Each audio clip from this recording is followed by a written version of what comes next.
Hi everybody, in this next video lesson we're going to be answering one of the questions we got on the website, which is where should we hit?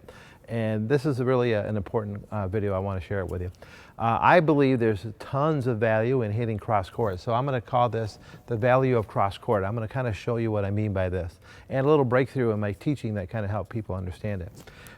You may or may not know that when a player hits directly down the line from here to here, the length of the court is 78 feet, okay? When the player hits cross court, people kind of say, well, it looks like it's longer, but I don't know how much longer. And there's a simple way to understand that.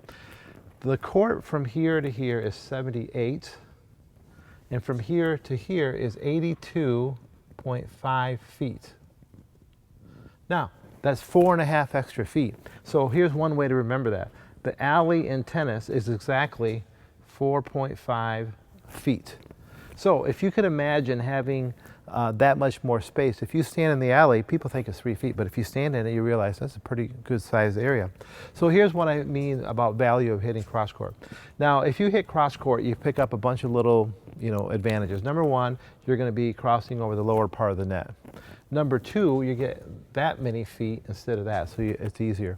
Number three, when you hit to this area, you're not going to have to recover very far, because remember, in tennis, you always want to recover to the middle of the two possible angles coming back. So if the ball originates here, that's one possibility.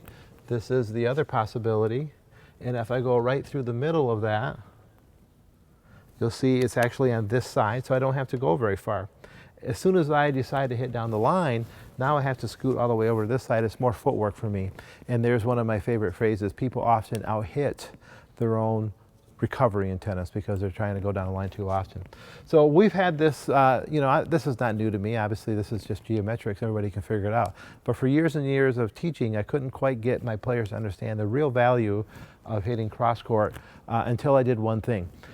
For a visual aid, what I did is I took this width, 4.5 feet, and I put down on the court another line, which is 4.5 feet further behind that line, kind of to help visually understand how much more space you get. Now, every time a player goes down the line and they miss, boom, they realize, man, that would have been in cross court. 4.5 feet is a big chunk of area. So let's go on the court. I want you to see the line and see how I use it. Okay, guys, so here we are on the court, and this is the line I was telling you about. By the way, this is my foxy wife, JORGE CAPESTANY. So what we have here is 4.5 feet. We just got another line. It's just masking tape, but it's going to be a visual. And as people stand here and they go, how cool would it be if you had that much, if your court was lengthened by this much? In essence, you can do that by just hitting cross court. So here's the game, guys. You're just going to play out points, and we're going to just monitor how many balls go here and how many are cross court. So no serving, just play out groundies. Okay, no problem. If you miss, we'll start a new point.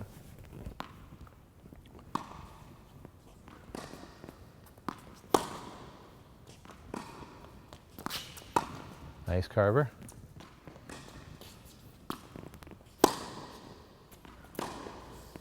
Okay, good. So that was a little wide, but I noticed that ball landed here. So lengthwise it was out, and you did go down the line. So we know for a fact that it would have been in if you went cross court. Okay, go again. So this is a really helpful visual aid. And honestly, for years and years, I've been trying to get my students to play more balls cross court and not quite understanding why they played so many balls down the line, kind of high risk tennis, hitting a higher part of the net and all that stuff. But when I threw down this line, it made a visual impact, and that was a huge time. Okay, so watch, Carly, that one landed out. Now you hit it backhand, you hit it cross court barely, okay? So it wasn't really a true corner to corner, which is the full, but when you go from middle to middle, that's still probably another couple of feet. And that probably would have, if you would have aimed it there, this ball probably would be in, if you keep that radius. So always cross court. Now there is a time for down the line, I think, when you personally are stepping inside the blue and you can start changing the direction and wound them. But especially if your feet are back here, I want everything cross court. Now within reason, you have to understand, some people might have a horribly weak shot on one side, so then you kind of abandon this high percentage talk and you just kind of pick their weakness. So I'm not going to say that there's no variation or no flexibility on this, but for the most part, that's not the problem that my students have. They are playing low percentage tennis way more often, that's it, than they need to be. because they're just always going down the line. All right, go ahead. So let's play just a couple more. That's it, Carly. Okay, that's it. Bam. Okay, there it was. Down the line. That time it landed maybe 6 inches out. So we've been playing just maybe a couple of minutes, and already we can identify 3 or 4 balls that Carly hit down the line that would have been in. The same exact distance would have been in if it went cross court. All right, so that's the whole idea here. The value of cross court, I think, is really misunderstood. Barring some of those exceptions I said, like the opponent having a horribly weak shot on one side, cross court's where you want to be, particularly when you're standing in this back zone here and you're behind the line.